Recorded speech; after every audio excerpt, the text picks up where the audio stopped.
Yo, how is it going, 5-9 gamers? Welcome back. It is Saturday, so that means one thing. Of course, the Dokkan Battle podcast is back once again, and we are here with episode 50, JP versus Global Showdown in Space. So, of course, the title in reference to the Showdown campaign that's going on right now that we will obviously talk a little bit about in a moment. But as always, I have guests with me on the podcast. Bit of a smaller one today, but I guess this is a bit of a smaller week in terms of the topics, but we have, of course, the man himself, DaTruth. How's it going? Ohio, gamers. Feeling good after that pizza, I assume? Oh, very full, very fulfilled. And we have, of course, as well, our boy Minato. How's it going, my friend? Hello, I'm doing well. I watched Pizza, and it was a great stream. Good stuff. Right, okay, so, of course, the title of the podcast and the main thing going on at the moment, part 2 of the celebration has begun, and we are into the JP versus Global Showdown for the win and lose Bardock and Frieza cards. So, I did make a video on this earlier. In fact, I've got the game up right here, so let me check exactly, but JP is winning by a pretty significant margin. I think it's close to like 10 million or something at this point. So, yeah, what do we think? Is there any chance of Global bringing this back, or is this JP's year to win? I have been link leveling pretty hard, bruh. You know, so. Yeah, so you got to stop that. I want that Bardock. I want that Bardock, so JP. Well, my Ningen brother, you're gonna have to wait a good 9 months to get Bardock. Well, yeah, I'm gonna have to wait until it's like the anniversary for Global. Hooray! Yep. Because, yeah, obviously, as always, with these reward cards, both of them are quite similar. Although this is the first year, I believe, because normally the cards are exactly the same, apart from their link set, aren't they? Because, obviously, the links are very much determined by the character itself.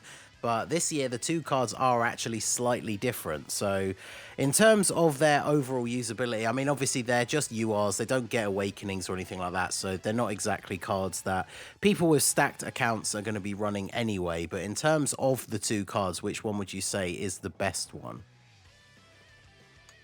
I might say Bardock just because he could double super, because that super attack effect would help him a lot. But it's kind of even for me.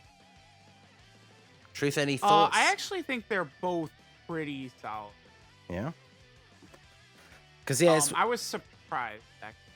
Yeah, it's interesting to see because they definitely seem better. I mean, you can just by reading their passive, they're obviously better than a lot of the previous ones that we've got. But yeah, it's straight. Obviously, they've never awakened any of the previous ones or anything, so they kind of are just these little trophy cards. And yeah, like you said, once the anniversary rolls around, you now have the option to buy the ones that you're missing. So it's not the end of the world if you don't get the one you want. But I just really want that Bardock. I think the Frieza art is so weird for the Frieza one, but oh well, it is what it is. So of course, one of the other big new things that we got that ties in with that same theme is, of course, the new Bardock event. So the Furious Charge Breaking the Siege. So we've seen in some of the past celebrations, they've done these like variations on what is essentially like the punching bag event. Like we had the Frieza training one and some of the previous different, like slightly similar but different versions. This one is quite interesting. It's definitely different to the previous ones. What do you guys think of this one in general? I think it's just really nice that it's actually not like another reskinned punching bag event. I like, kind of have to think about what you want to do with the AoE units and stuff like that. I think it was a pretty enjoyable event, to be honest. Fun. Yeah, I like it. Sort of different, right? Like they remix the stuff just a little bit. I think it's solid. Kind of fun, right? And there's different strategies you could use that work, right? It's not like you're stuck to just one specific thing, but you do want those AoE. So yeah, in terms of, I think it's pretty obvious, like I don't think this needs to be posed as a question, but I think it's pretty obvious that versus physical is probably the easiest one, because you just bring double LR Broly. Yeah, you don't even need any more than that, and with the 120 leader skill, he just annihilates the entire stage. But which one would you say is the hardest one? Maybe the one versus Tekkaren, probably. I'm not sure. I would have to think about that. Because STR would have like LR Maj and Vegeta Nappa, AGL would have like the tech module Vegeta. While in if you're on Dragon Ball Super Broly, you'd have to like reverse him so you can keep the AoE. And then the actual int type itself, the only real AoE you have is Raditz outside of Blue Evolution's active skill, I think. Those are like the two things you could run. So I don't know. Yeah, that Evolution Blue Vegeta active skill, he disintegrates the enemy team. That was crazy. I was surprised. They're all done from active skill from that guy. Finally, it's good, right? Yeah, People are talking about, oh, it's better than UI Goku's for 7 months. Well, we finally got to see. Yeah, we finally got an event where we can actually use his active skill against multiple opponents. Because, yeah, one of the things that I definitely noticed is some of the teams that have it easier with the stronger AoE units, obviously you can just one turn all the 5 soldiers, but you don't, the earlier phases you do get a couple of turns. So you have to like play some of them a bit more strategically. The tech one for me, for global at least, I don't think there's anyone necessarily that we're missing out on, but I only had the Martian Vegeta in terms of the actual AoE unit. So after a couple of practice runs of trying to get the timing right, I think I had to I floated him off rotation in the 3rd fight so that he came back for the 5th one, because obviously the 5th one's the important one. That's the one where you only get 1 turn. So if you don't have your AoE on rotation, that's probably it for you, unless you get incredibly lucky. But yeah, I've seen a lot of the reversed Brolys on the timeline for the physical stage. It was I was kind of struggling with that one until somebody pointed out that you could just reverse him. So it was certainly interesting. And you guys on JP probably had an easier time with the versus STR as well, what with Margin Vegeta's EZA. Yeah, but I think he still pretty much annihilates it even without the EZA, doesn't he? Yeah, so I was going to say, I used... I actually did manage to find a friend on the friends list without even, like, actually, asking someone to set one. I managed to find one. And so I used the AGL Super Saiyan Blue Vegeta as the lead for the slightly higher leader skill. And then, yeah, my Martian Vegeta on the team, and then the friend one. I mean, I didn't take any chances. I used the, the nuking items and stuff. So I don't know if uneasy aid he can still do it without those, but obviously you just bring those into the event and there you go. So but yeah, it's definitely a more interesting version than just reskinning the punching bag event again. So I think it's a nice little bonus event, and obviously if you're someone who you need to keep trying multiple attempts to get through, that's obviously adding up towards that Showdown campaign as well. So certainly an interesting little event. So in terms of new events, we also got, of course, the 2nd stage to the collection of epic battles. So from the perspective of the Super side, so versing Frieza as the final boss, with the special missions being Super Saiyans, Legendary Existence, and Planet Namek Saga. So what are your guys' initial impressions of these 2nd stage? Easier or harder than the first one? What do you think? I actually haven't had a chance to jump into it quite yet. Oh. But I assume the difficulty is going to be comparable to the first stage. In that case, I think it's fine. I would say it's comparable. I think it might be slightly more difficult because I believe Frieza locks you. Goku only lowers your defense. Frieza locks like 2 of your units on rotation a lot of the times. So like if you get like your floating support unit in the first slot and Frieza like supers you for like 200-300k damage, you could definitely get taken aback from there, actually happened to me one time. So you gotta really be careful a little, unless you bring like a sensu bean or something, which then you'll be fine. But I'd say the second one may be slightly harder because of the locking. It's just annoying. Yeah, because literally everything up until that point is exactly the same. So you have your first fight, then the second fight you choose between an enemy with 2 phases or 2 enemies at the same time. Then you have a 3rd one, and then the 4th one is Frieza with 5 stages. So very similar to the first one. But yeah, that is the major difference, is that when you get to the last part of the Frieza one, he can lock your units in place. So, I mean, by default, obviously that makes it slightly harder than the first one. The rotation locking is like the thing I hate the most in terms of like the enemy abilities in events. So that one is definitely something that you have to watch out for. And then, of course, the reward for that is just the opposite of the Frieza one that we got in part 1, the support memory for super type Namek Saga units. So very, very powerful support memory. It's good to see that we're getting some more of those, because obviously We got the Zeno one as the reward from the anniversary, and it was by far and away the most powerful effect that we've seen, because whilst it was only for one team, it's a permanent boost for the entire fight. So it's good to see that they're doing some more of those for some of the other categories. So, not just new events, we got some more new units, or at least, well, we got some new units and some awakenings for some new units. So we got the new Krillin and Vegeta exchange card, and we got the awakening for Zarbon and Dodoria. Unfortunately, Jay couldn't be with us this week to talk about the free-to-play units, but what are your guys' impressions on Krillin and Vegeta and Zarbon and Dodoria? They both suck ass. They're absolutely horrible. We're gonna see their true worth when they EZA. Yeah, I'm not scared to say it like everyone dancing around it. They suck ass. They do. Obviously, the EZA should make them relevant, but they're terrible. I just very much dislike that they wait until the EZA for them to bring them really good instead of making them good now and then EZAing them all the way in the future when they actually would need it. Another thing to keep in mind, I just want to point it out, the Vegeta and Krillin have like 13 links you have to level up as well. So it's like, that's annoying too. They're just not good right now. That's really it. No one's going to use them until the EZA. Yeah, I tried them out very briefly, and they're not good. And I agree.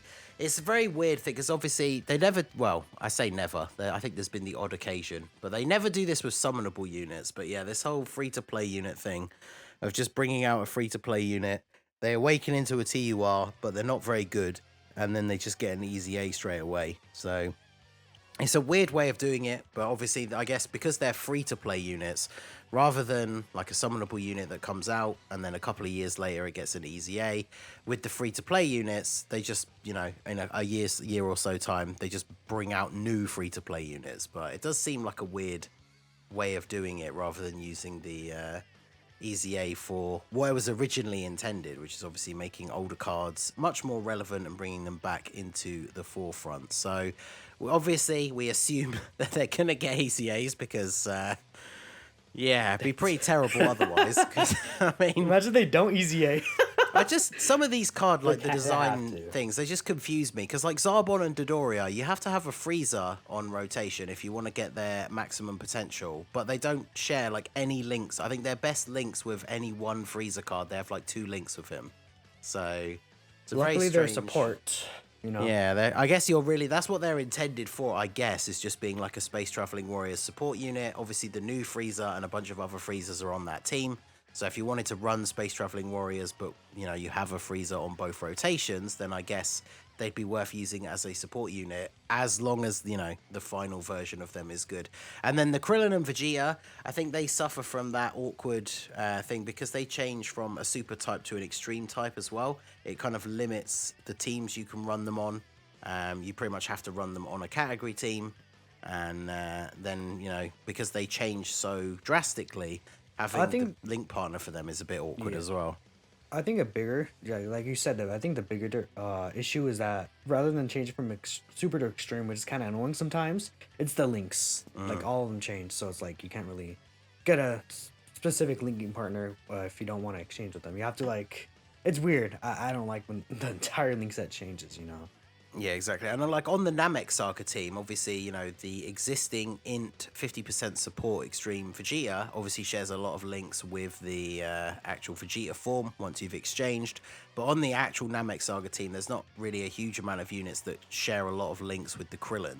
So, and also the thing that stands out to me is I thought it was weird when I read what they did on paper, and then when I saw them in game, I was thinking, oh, maybe this is a mistranslation, or maybe it will change slightly. But when they exchange into Vegeta, they seem worse to me. I don't know if like the overall numbers are slightly higher, but obviously when you're in the Krillin stage, you have that built-in chance to dodge, and then once you exchange into Vegeta, you just have straight up like base attack and defense, and then you get a little bit extra when you super attack. So they're just crying out for an EZA. So hopefully once that actually comes, that we will see some use out of them. But on the subject of EZAs, we of course got 2 more members of the Ginyu Force get their EZAs, so Jace and Berta. These guys seem pretty good to me. What do you guys think of them? I think they're good. like the Scholar effect for Jace will always be good, no Mm. matter what. And being a support unit, that allows him to kind of float there. He could raise defense for himself by like what 50%, including the ally defense raise along with his own. So he'll be. I think Jace will definitely age a lot better than like Birder. I just hate that they didn't change his dodge chance in the first slot. But he's still good. Birder's also good, like second, third unit stacking his defense because he could like triple super, right?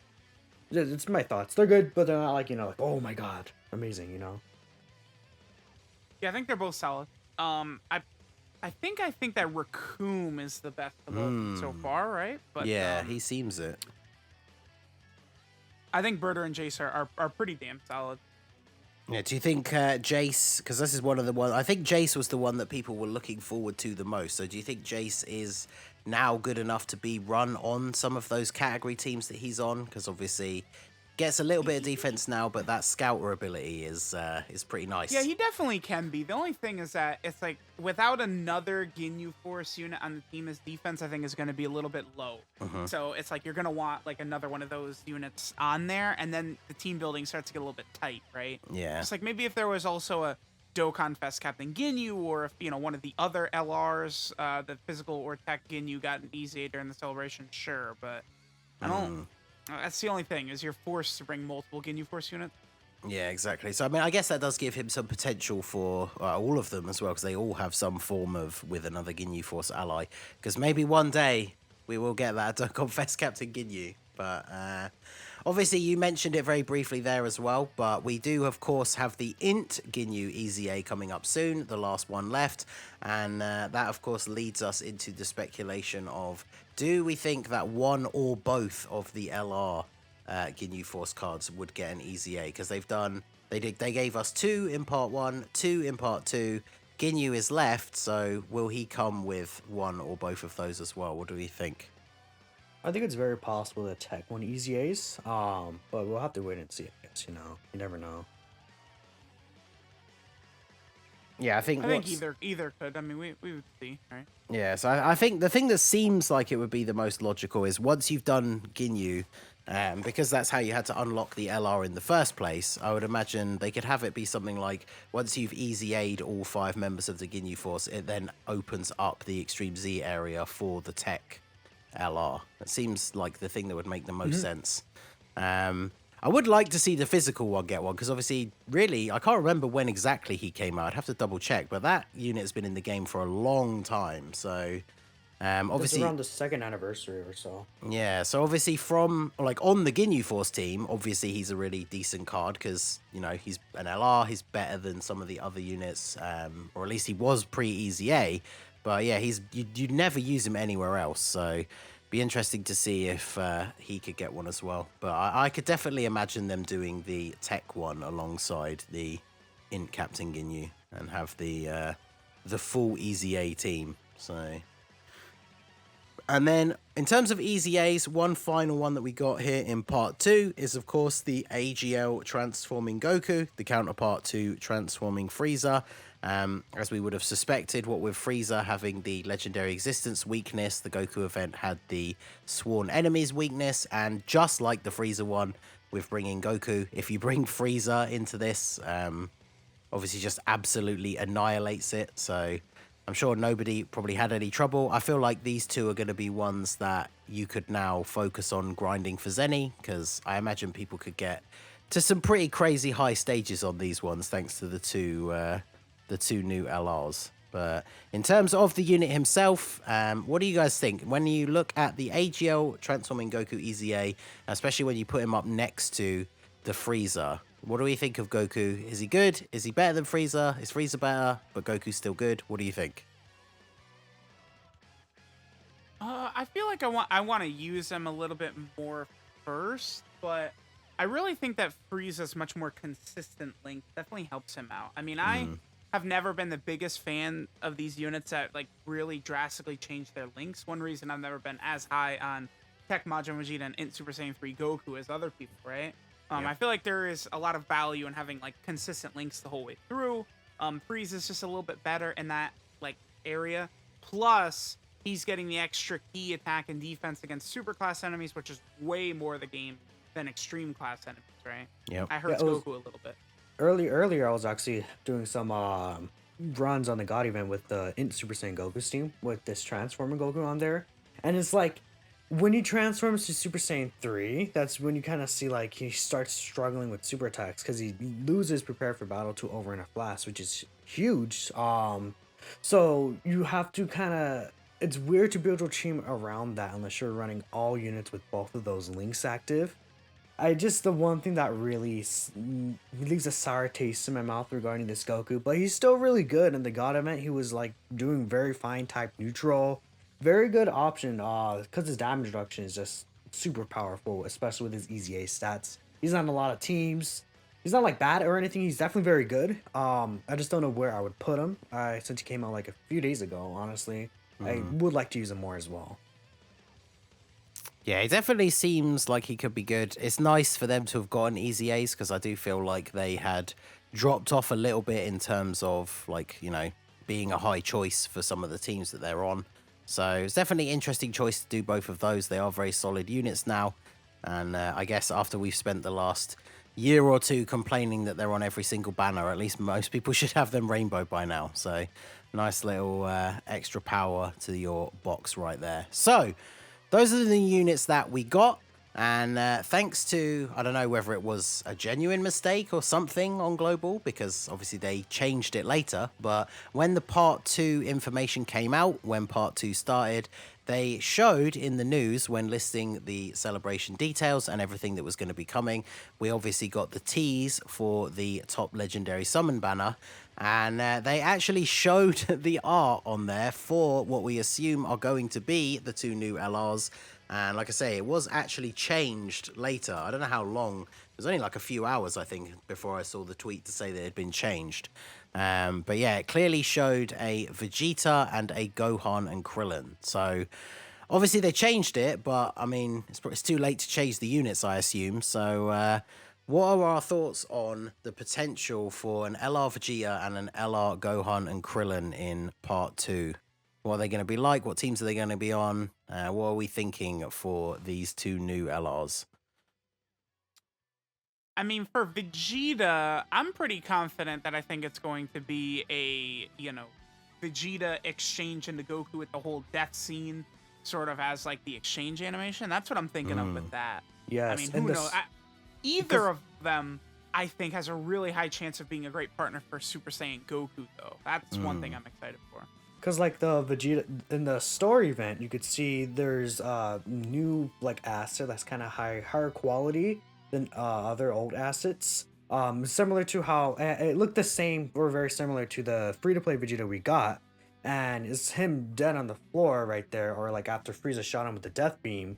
I feel like that has to be used somewhere, either if not in this new unit, which is more likely for me, or support memory. I think it's going to be the new unit, so I could definitely see an exchange. For all we know, he could be like a pure Saiyan support or something like that, which would be pretty cool, you know? Because yeah, I did see, I think it was actually you, Minato, but I did see someone joking on Twitter saying that he's literally, it's an LR Vegeta, but he has one of those immediate turn 1 transformations of just him dying and getting replaced by Goku. So yeah, what if he just dies turn 1 and then he just exchanges to Goku?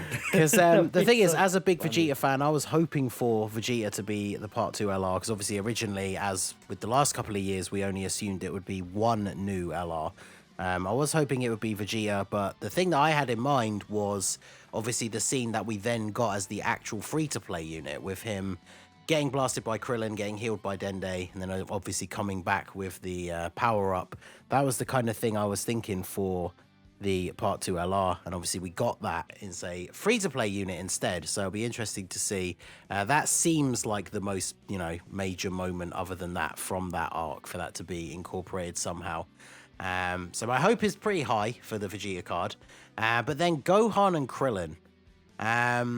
What do we think about them? Because one of the things that immediately comes to mind, and it's like the Broly trio all over again, is what categories are they going to be on? Because I feel like they're going to be on what? Joined Forces, Planet Namek Saga, and then Battle Wits, maybe. They could be on maybe Kamehameha. Rapid Growth, Battle Wits. I think they'll be on a couple of categories. I just feel like this unit is Because these units that are just weird, like Gohan and Krillin, Goku and Piccolo, they always kind of make them quirky. I feel like they might be one of those like quirky kind of units. We'll have to wait and see. It's not like we know for sure. Like Vegeta, it's just pure Saiyan unit. We know it's gonna be good.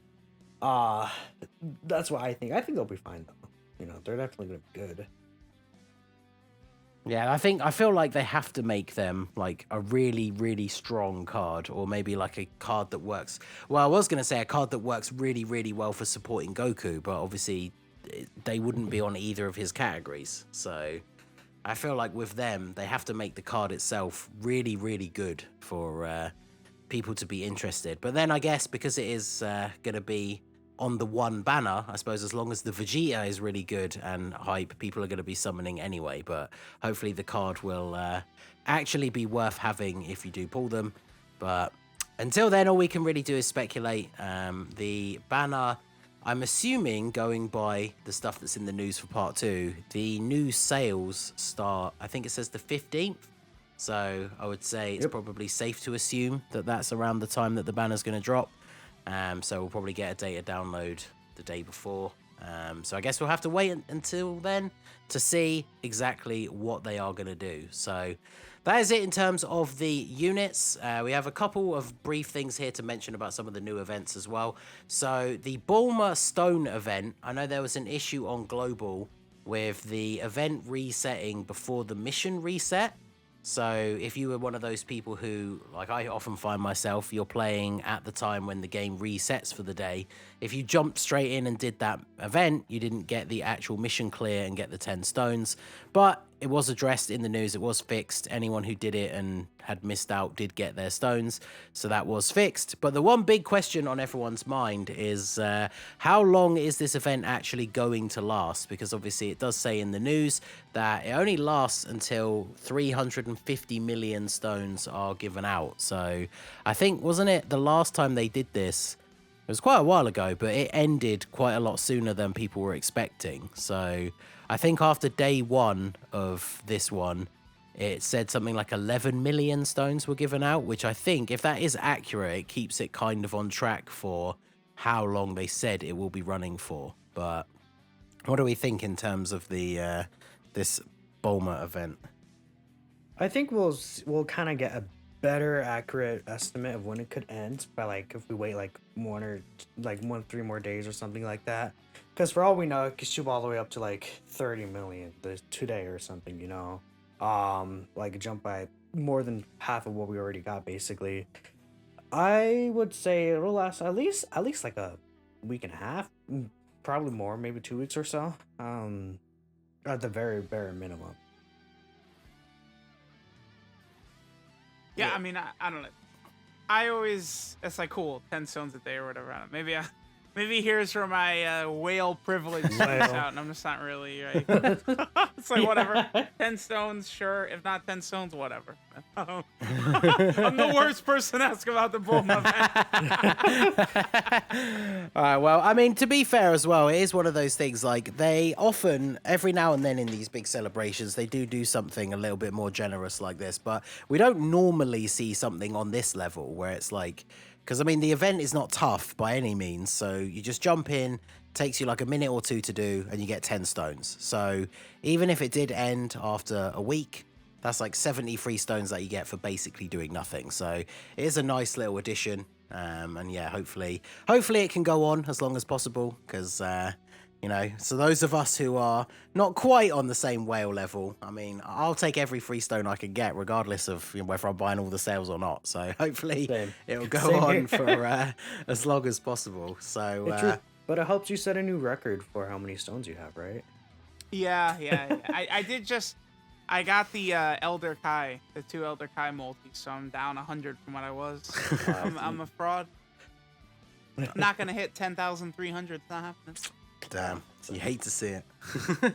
All right, well, the other new event that's I've seen a lot of people talking about, I'm interested to see both of you guys' experience with this so far. So after being very hyped up by the community, we're all speculating on exactly how it was going to work and just how good it was going to be. We got the Guru event that was advertised as the event that, you know, is easier to get your link levels. I think I saw somebody tweeting out the actual data for, obviously it does have a raised chance to level links compared to a normal event, but I've seen a lot of stories of people not having a lot of luck. So first of all, Truth, what is your, I think at this point, if I'm assuming JP is the same as Global as of right now, I think you can have done the stage 3 times. Is that right? So how have your runs on that gone?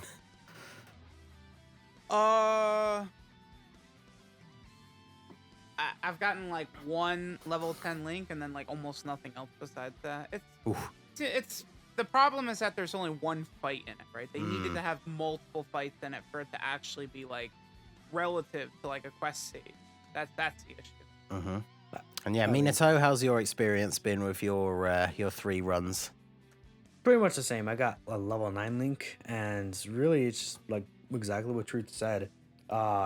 Maybe they don't understand that the reason why the quest stage that we have is so good because there's multiple fights, but maybe they did that on purpose. I don't know.